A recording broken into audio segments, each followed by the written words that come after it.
There are numerous examples, and no volumes can be large enough to contain them all, even if they filled the whole planet. Each atom in the universe is actually a proof on the basis of providence, whether we realize this today or will do so tomorrow. A. Insulin, the hormone that allows our bodies to use glucose, is secreted by the pancreas in the exact same amount of sugar we consume. B. The power of our hearts in pumping blood is exactly equal to the energy needed by the muscles when exerting any effort. C. The one-way valve of our stomach prevents the influx of digested food that would otherwise harm us. D. The sphincter muscles located at the gates of our orifices, without which our clothes would have been soiled the whole time. E. The skull bones that are left unfused at birth, so the baby can easily cover the journey through the birth canal without breaking its head. Had these bones been fused, the baby would have never been able to cover this journey except if its skull got broken. These bones stay unfused till the brain is fully developed. F.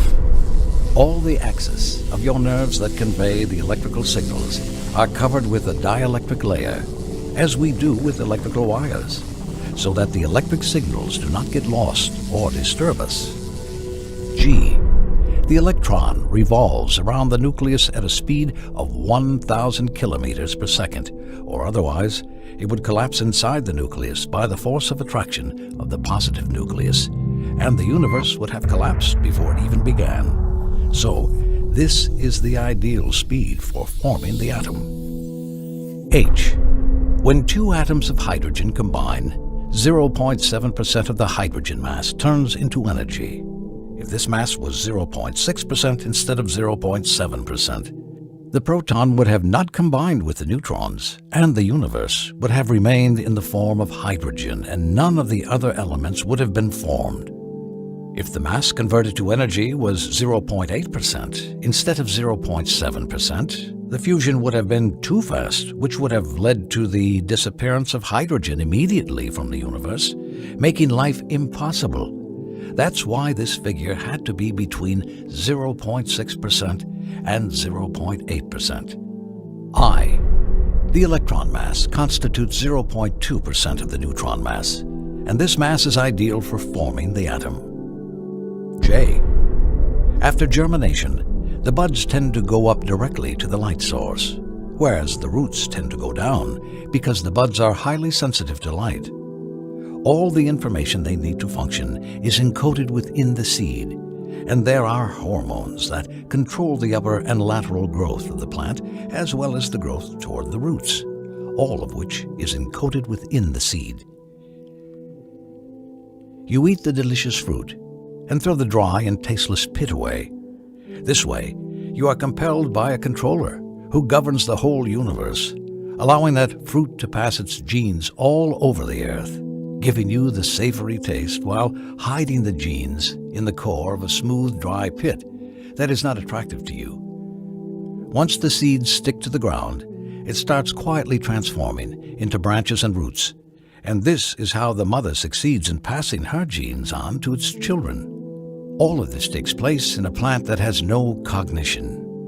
So, who adjusted the information for those deaf-mute fruits? And who adjusted the amount of sugar so it would appeal to your palate?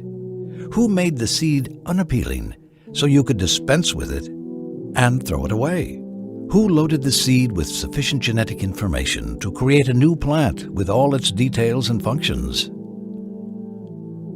K. Lately, the scientists have been discussing the total mass of the universe and how it is essential for our existence on Earth.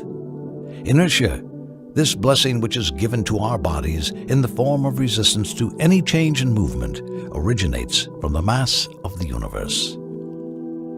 Had the inertia been any less than what it is, any soft breeze of wind would have been able to move the rocks, which would not have been able to resist the least amount of effort exerted on them. In a universe like ours, we would have been bombarded by all sorts of flying bodies. If the inertia was more than what it is, we would have found a great difficulty in moving our fingers, if we even managed to move them, and controlling them would have been an improbability. This means we would have been unable to move or do any tangible effort of any kind.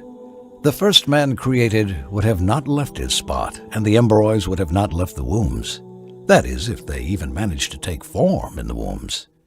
That's why it is particularly interesting that the inertia of any matter had to be identically what it is right now. The thing that baffled the physicists here, as we see in the book, Unity of the Universe by Dennis William Sciama, is that of this inertia, the whole of the Milky Way galaxy only contributes 1/10 millionth, the Sun contributes 100 millionth, and the Earth itself contributes 1,000 millionth.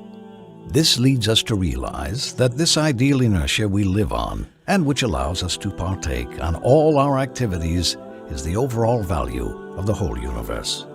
Consequently, we can particularly say that our existence depends precisely on the mass of the whole universe and its very existence.